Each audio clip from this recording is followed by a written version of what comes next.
Our Old Testament reading this morning is from Genesis chapter 25. It goes like this. Abraham married another wife named Keturah. The children she bore him were Zimram, Joksan, Medan, Midian, Ishbak, and Shua. Joksan became the father of Sheba and Dedan. Dedan's sons were Asherim, Latushim, and Lamimim. Midian's sons were Ephar, Enoch, Abida, and Eldah. All of these were Keturah's sons. Abraham gave everything he owned to Isaac. To the sons of Abraham's secondary wives, Abraham gave gifts, and while he was still living, sent them away from his son Isaac to live in the east. Abraham lived to the age of 175.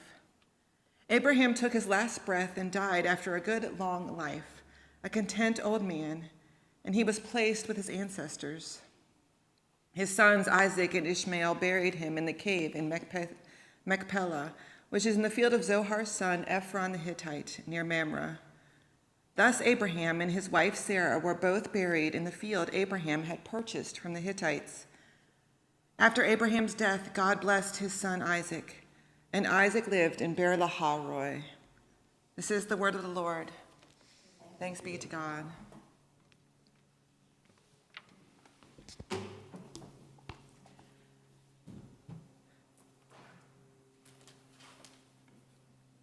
Throughout the centuries, artists and politicians, ruling bodies, religious organizations, and society writ large has argued over what makes a good life. It's one of our favorite arguments, in fact, I think, as a society. What is it that makes a good life when all is said and done? Is there some sort of scoreboard I could check? Is there a quantitative way that I can decide whether I've lived a good life? Is there a checklist I can check which can determine if what I did lived the correct way? Did I score enough points on the digital scoreboard of life for God to say, well done, good life you lived there? There is some argument amongst scholars that this dichotomy between our desire to live a good life and our realization that we are all mortal is what drives all of our creativity, all of our functionality, all of our desire to create, to make things, to build things. You could say it's at the center of our society, the center of our lives. And everybody has an opinion. Take the poets, for example. Probably the most famous poet of all time when it comes to dealing with death is an Irish poet called Dylan Thomas. He wrote a poem that ends, "Do not go gentle into that good night. Rage, rage against the dying of the light." He had a clear opinion about what made a good life, right? You were supposed to fight till the end of it. Rage against the dying of the light, he says. Emily Dickinson, an American poet, goes in a completely opposite direction. She says, "Because I could not stop for death, he kindly stopped for me. The carriage held but just ourselves and immortality." It's a peaceful experience, she says, and one you should expect your entire life. Death will pick you up and carry you along the road. Alfred Lloyd Tennyson, on the other hand, has another third way to look at it. He says, "Let us then be up and doing with a heart for any fate, still achieving, still pursuing, learn to labor and to wait." Tennyson argues that our lives in the end is about what we do, how hard we worked, and how well we were able to wait for God. And all of this didn't end in the 19th century, this obsession with deciding what made a good life. In fact, if you watched American television in the last 10 years, you might be familiar with a show called The Good Life. It's a whole series that takes place in what they think is heaven at the beginning of the series. There's 4 people and they're in heaven, and all of a sudden things start going wrong.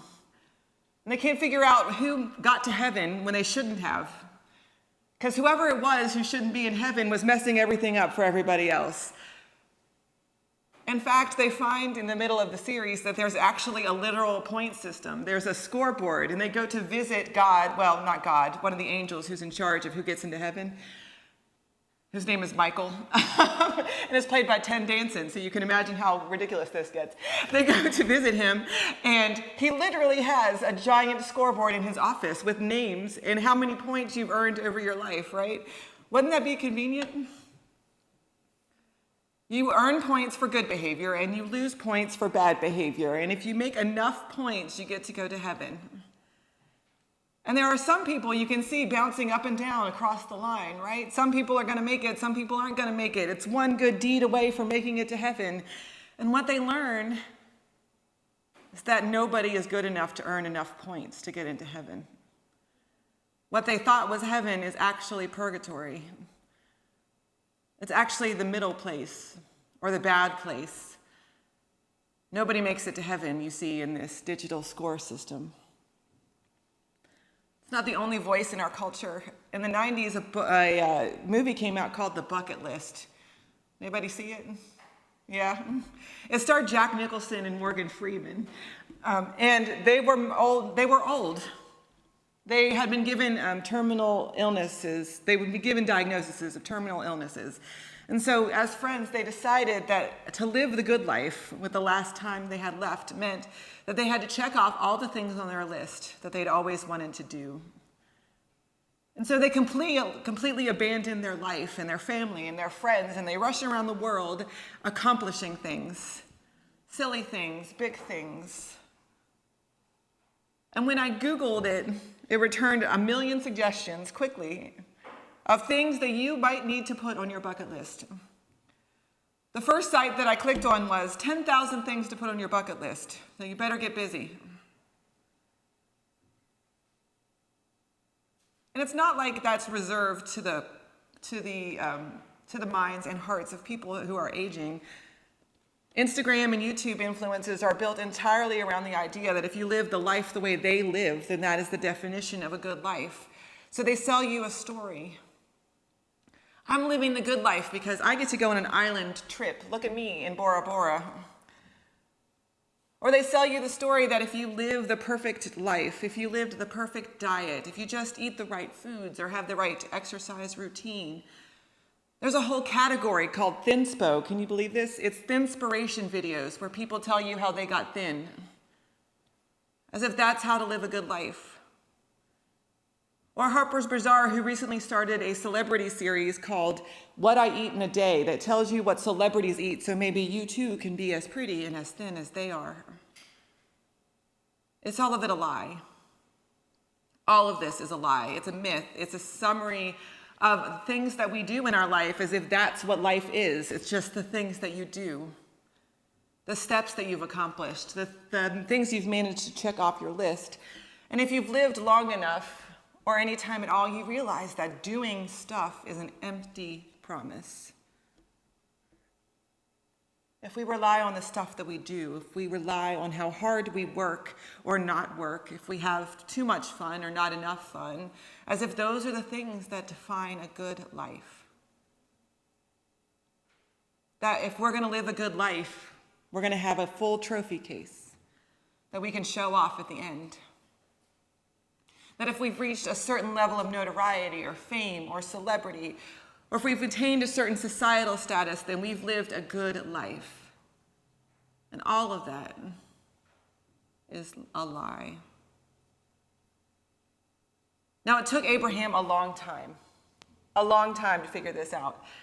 But eventually he discovered that accomplishing things, that trying to be the big man on campus, all of that was a myth. He found in the end that all of that was an empty promise.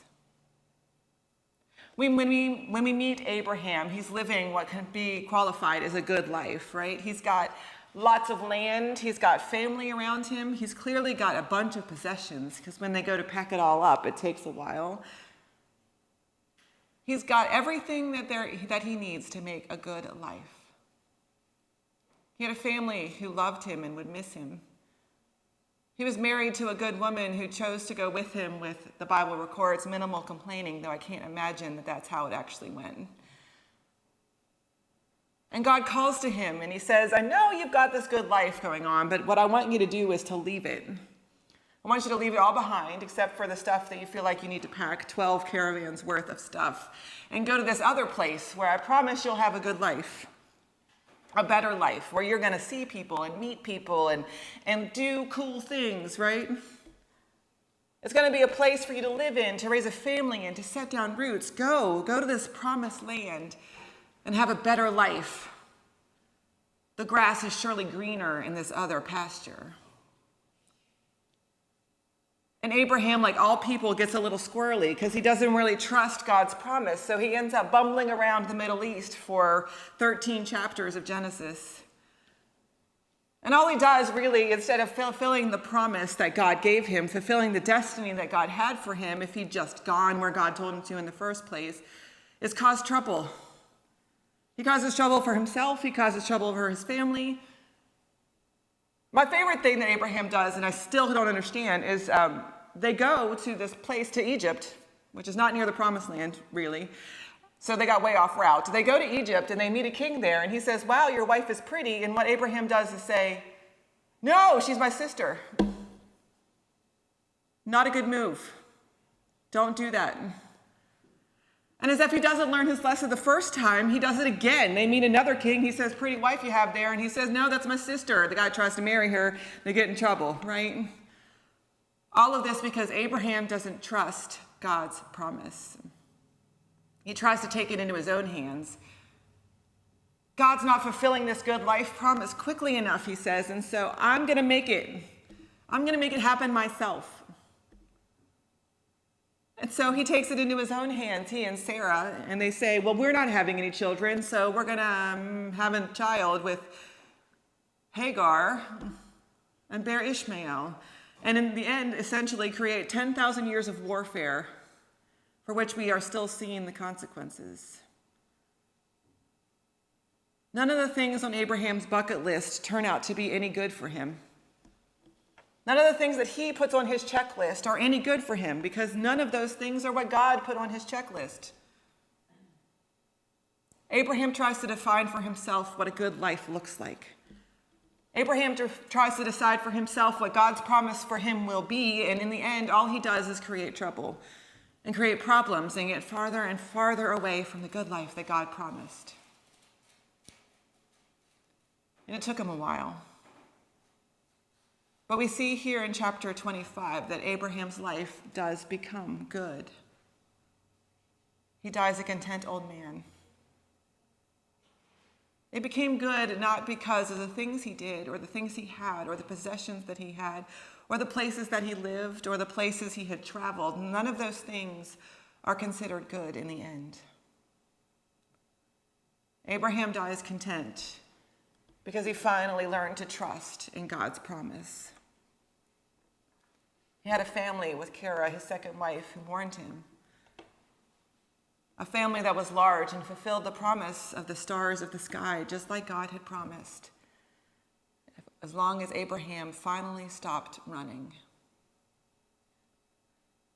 In the end, Abraham's son Isaac and Ishmael, who had no good reason to get along, no good reason to like each other, especially Ishmael, put aside their differences and their disagreements long enough to come together and bury their father. It's enough of a reconciliation for God to call it good. And all of this, in the end, is the promise of a fulfilled life that God calls good. So what does Abraham have to do to find this good life? What does Abraham have to accomplish to find this good life? It turns out, not a darn thing. All Abraham had to do was listen, was follow God's promise, was to live into his identity, who God called him to be, who God created Abraham to be. When Abraham stopped trying to be someone else, when Abraham stopped trying to fulfill someone else's promise, Abraham found his good life.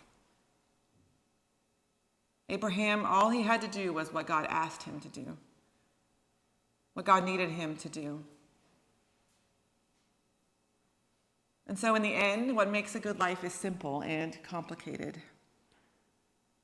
It's simple because all we have to do is to live into our God-given identity and purpose. All you have to do to be, to think, or to behave is as yourself. That's it. All you have to do is be who God created you to be. Now, that does not mean that you have a license to go around being a jerk. It doesn't mean that you have a license to go around doing whatever it is that you feel like doing today. That's not God's version of you. That's your version of you. It's not an excuse to live a life that is devoid of God or devoid of others, or put yourself first, or is selfishly self-centered. That's not what being you means. It means being the best version of you, the God version of you, the one that God sees when God pictured you, when God made you, when God knitted you together in your mother's womb. God had a plan and a purpose for you, and all you have to do is figure that out. Live into that purpose, which means it's complicated. Because sometimes it takes us our entire lives to figure out what that God version of us looks like. You know those people that you meet who seem like they know who they are? Like they've just known who they are their whole life? Those people don't really exist. Not really, not in my experience. All of us make mistakes. All of us take journeys to Egypt when we're supposed to be going to Israel. It happens. That's part of life. And if we live into our God-given identity, then the journey is the point. It's not to get there in the end. It's not the destination. It's not to live in the promised land for 80 years. It's to be on the journey to discover who it is that we are in God. And so how do we know when we've landed in the right place? How do you know you've made it to the promised land? I don't know. I'll tell you when I figure it out. I can guess that there's some peace when you find the pieces of you that fit. When your puzzle joins together and you can see the picture and things start to make sense, that's what it looks like in the promised land. A place of peace and contentment where you're okay with your mistakes, where you're okay with your bad parts and your good parts. I don't know, maybe it's best summed up in the words of the great country poet Billy Dean. In the 90s, he wrote a song called Only Here for a Little While. It's one of my favorites, and it goes like this. Today I stood singing songs and saying amen, saying goodbye to an old friend who seemed so young. He spent his life working hard to chase a dollar, putting off until tomorrow the things he should have done. It made me start thinking, what's the hurry? Why the running? I don't like what I'm becoming. I'm going to change my style, take my time, and I take it all for granted because we're only here for a little while. Going to hold who needs holding, mend what needs mending, walk what needs walking, though it may mean an extra mile. I'm going to pray what needs praying and say what needs saying, because we're only here for a little while. And that's what living the good life looks like. Living the good life is doing what needs doing, praying what needs praying, and walking on the journey, even if it's an extra mile. Amen.